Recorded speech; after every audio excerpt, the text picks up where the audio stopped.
All right, we are now live. We just did our great Q&A. We did a great mummy commentary, and now being presented here is gentle lady Curly, sick silly, and her food and water, and me, and we might just get right to these brief Q&A questions. Jules in Florida, thank you so much for your fandom. Appreciate it. She asked, "What are my favorite musicals?" Well, there's different classifications of them. Just a fun a minute, thrill a minute musical, silly. Rock of Ages is definitely up there.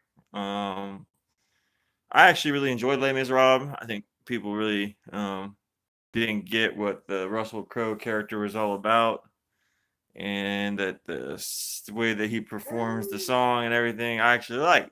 So anyway, I like that one. Um, Clearly, everyone probably grows up watching Annie, so I love that one. Had I never grown up with it, I think I'd still like it too. So hard to know those things, of course. Haven't seen the movie thousands of times growing up, memorized them, etc. Sound of Music, definitely one I highly enjoy. Chicago, Mamma Mia, Singing in the Rain. Those are just some to name a few. Thank you so much, Jules in Florida.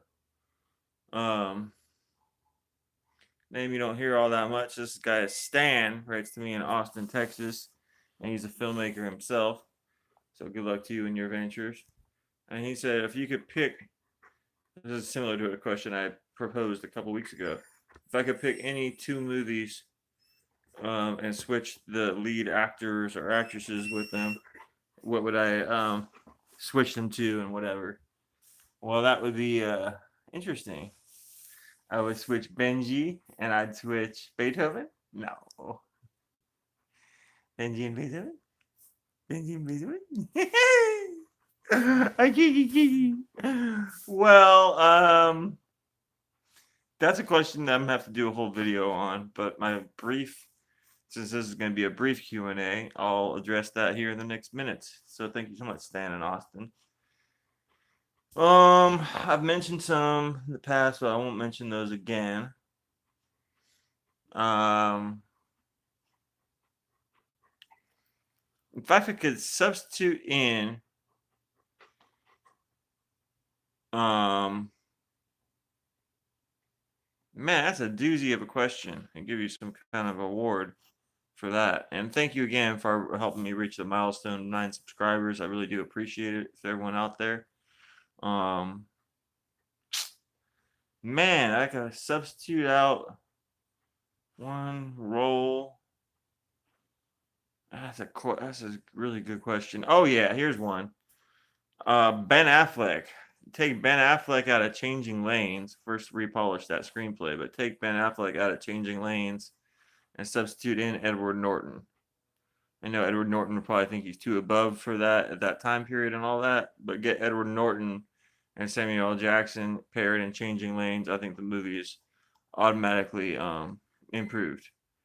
There, that's the easy answer. I'll give you another one as well, and that would be man, that is a hell of a question.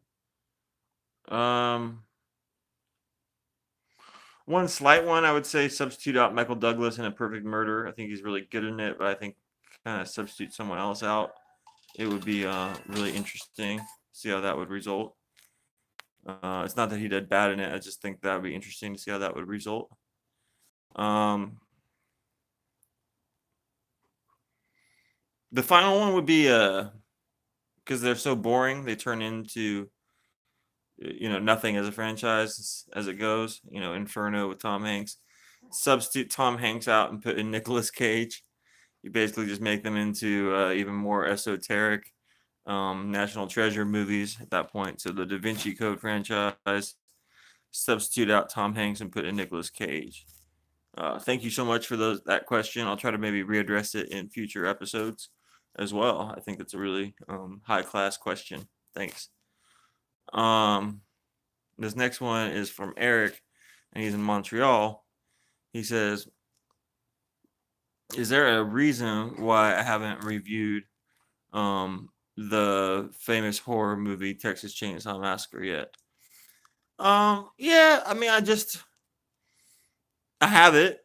I have it here. I've of course reviewed Life Force. I don't know if it's on this channel, but I'll repost it and do a commentary for that soon. It's one of my all-time favorite movies. Obviously, was friends with Toby Hooper.